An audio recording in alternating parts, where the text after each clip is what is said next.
Welcome to our deep dives, everyone.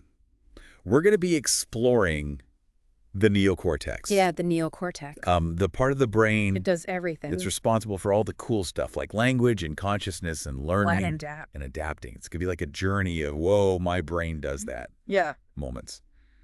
Kind of like peeling back the layers of an onion. And no tears. No tears, just pure fascination with what we're going to uncover. And the cool thing is we're going straight to the source for this deep dive. We're using excerpts from an actual neuroscience textbook. Straight from the scientists. Right, so no dumbed-down explanations here. We're getting the real deal. Cutting through all that jargon. Exactly, cutting through the jargon to get to those golden nuggets of knowledge about how this amazing organ works. Ready to dive in? Absolutely. Okay, so to kick things off, let's talk about evolution, because when I was reading through the source material, I was really struck by how crucial evolution is to understanding the neocortex. It's not just about the human brain. Right. It's about seeing the bigger picture. The whole spectrum of brains. Exactly. So where do we even begin with this evolutionary brain tour? Well, imagine a timeline of brains throughout history. First, you've got your invertebrates. Like octopuses? Yeah, octopuses, masters of camouflage and problem solving.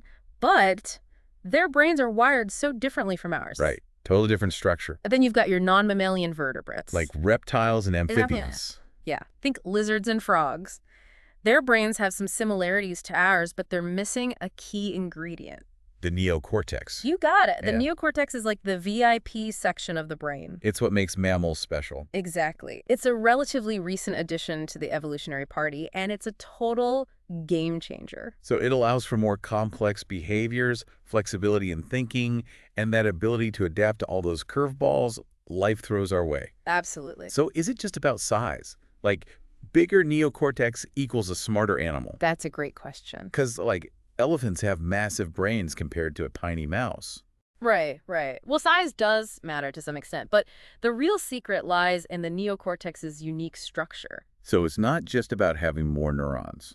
It's about how they're organized and connected. Makes sense. For instance, the thickness of the gray matter, the part packed with neuron cell bodies, is remarkably consistent across species. Wait, so a mouse's neocortex is as thick as an elephant's? That's wild. It is. So it's not just about sheer quantity, it's about the intricate architecture of the neocortex. Okay, so then how does the neocortex avoid becoming a tangled mess of connections with all those billions of neurons? Well, the source material talks about this concept of small world interconnections. Small world interconnection. Yeah. Think about it. If every single neuron was directly connected to every other neuron, It'd be chaos. total chaos. So instead, our brains have evolved a more elegant solution. Okay, I'm intrigued. Tell me more. Each neuron connects to a few thousand others, primarily those close by, creating these little communities called mini-columns. Mini-columns, like little neighborhoods of neurons. Exactly. And these mini-columns are interconnected in a way that creates a small world network. So any two neurons, even if they're far apart, can connect through a relatively short chain of connections, like the 6 degrees of separation thing. Precisely. This efficient wiring scheme allows our brains with billions of neurons to be so compact and powerful. It's like a symphony of interconnectedness. Love that analogy. Each neuron playing its part in the grand orchestra of the brain. Wow, so we've got these mini-columns all wired together in a super efficient way. But how does the neocortex actually process information? That's where the 6 layers of the neocortex come in. It's like a well-structured company. At different departments. Exactly. Each layer representing a different department, each with its specialized team of neurons and functions. Okay, so walk me through these departments. What do they do? So layer 4 is like the mailroom, receiving sensory information from the thalamus, which is like a central hub, sorting and relaying signals from our senses. So if I see a beautiful sunset, that visual information gets routed through the thalamus and then delivered to layer 4 of my visual cortex. You got it. Then layers 2 and 3 are like the research and development departments. They process that incoming information, comparing it to past experiences and looking for patterns, right? Exactly. And then layer 5 would be the action team, sending out commands based on all that processed information. Wow, so even a simple action, like picking up a cup of coffee, involves this whole cascade of information processing happening in my neocortex. Absolutely. And then there's this concept of a canonical circuit. It's like a fundamental building block repeated throughout the neocortex. So it's like a versatile tool that can be used for different tasks depending on the context. Exactly. The same circuit can process different types of information depending on its input and output connections. It's like having a Swiss Army knife of neural circuits, each one adaptable to different situations. I like that. And it highlights how the neocortex's structure allows for incredible efficiency and adaptability. This is blowing my mind. We've covered so much ground already, and I feel like we're just getting started. We've only just scratched the surface. There's so much more to explore about how the neocortex handles things like sensory processing and memory formation. Okay, I'm ready for more.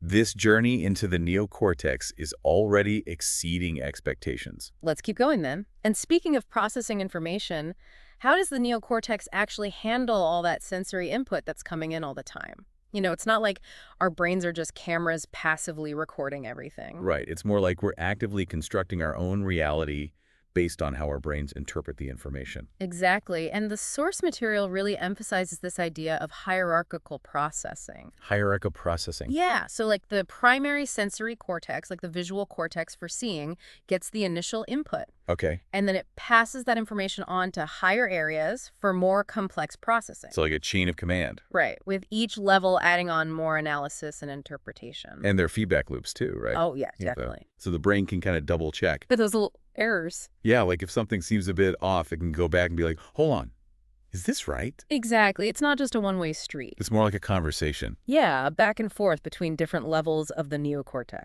I like that. And of course, we can't forget about the hippocampus. The hippocampus, yes. So important for memory. Like the brain's librarian, right? That's a great way to think about it. Keeping all those memories organized. But it's not just about storing information. Right, it's got to be able to retrieve them too. Exactly. So we can actually use those memories and make connections. It's what makes those remember when moments possible. I love those moments. Me too. And the hippocampus is what helps to connect the content of the memory, like what actually happened, with the context of where and when, right? Yeah. It's like creating a mental map of our experiences. So cool.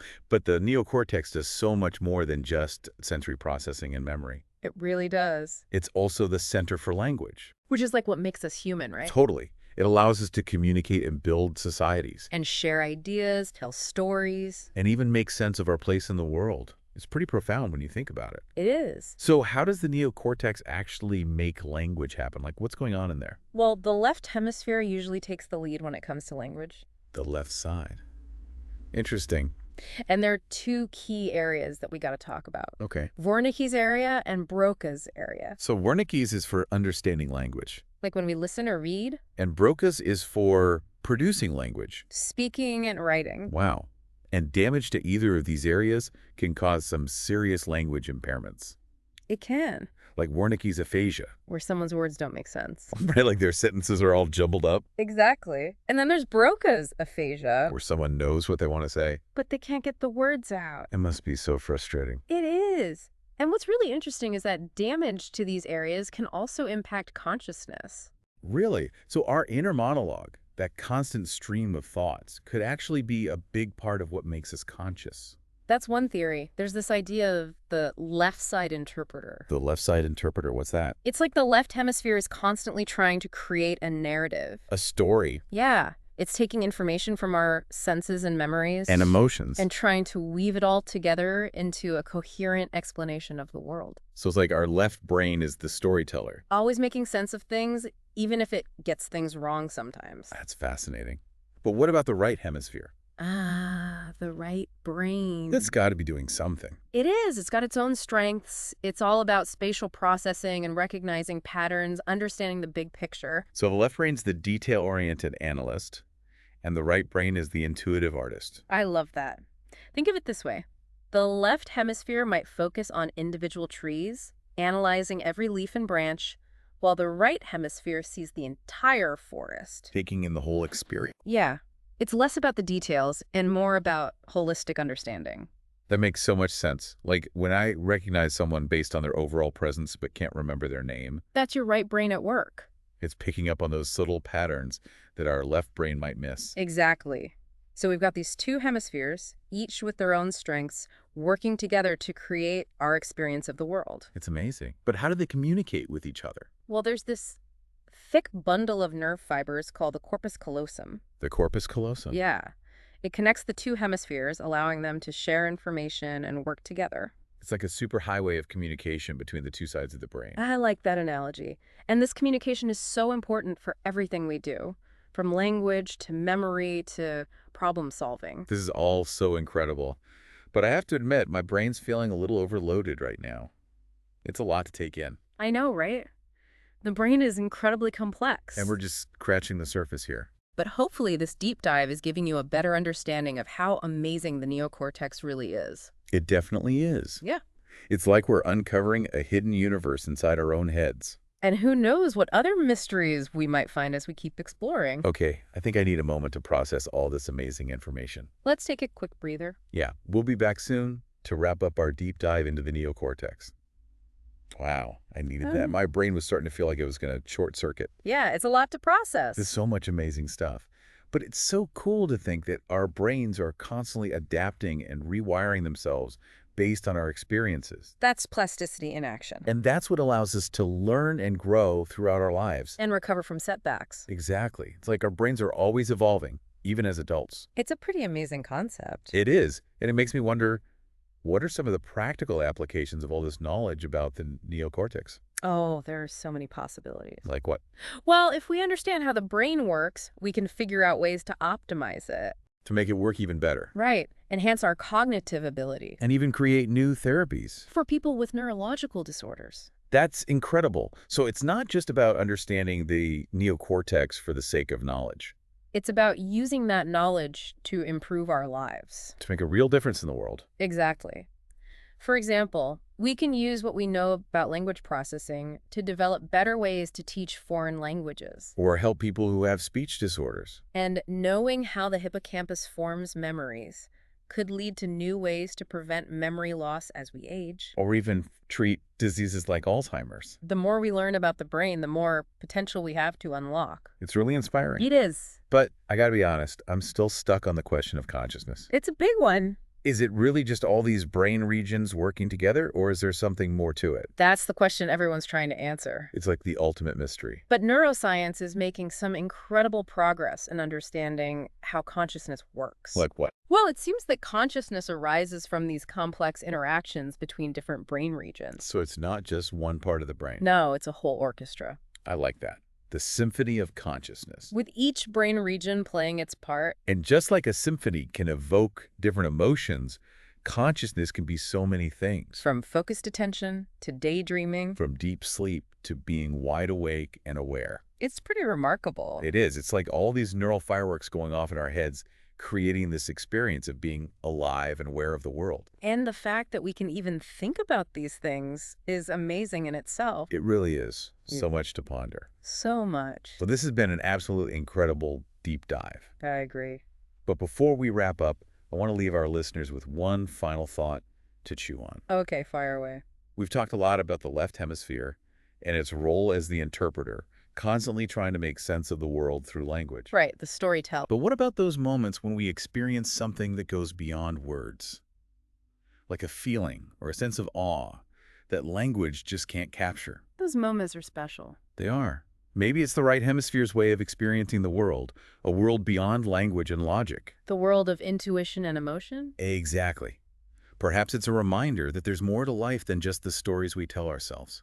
That there's a deeper level of knowing that we can tap into. Wow, that's a powerful thought to end on. It is. Well, on that note, it's time to wrap up our deep dive into the incredible world of the neocortex. We hope you've enjoyed this journey as much as we have. And that you've gained a new appreciation for the amazing capabilities of your own brain. It's been an absolute pleasure exploring with you all. Keep those brains buzzing, fellow explorers, and until next time, keep diving deep into the mysteries of the universe, both within and beyond yourselves.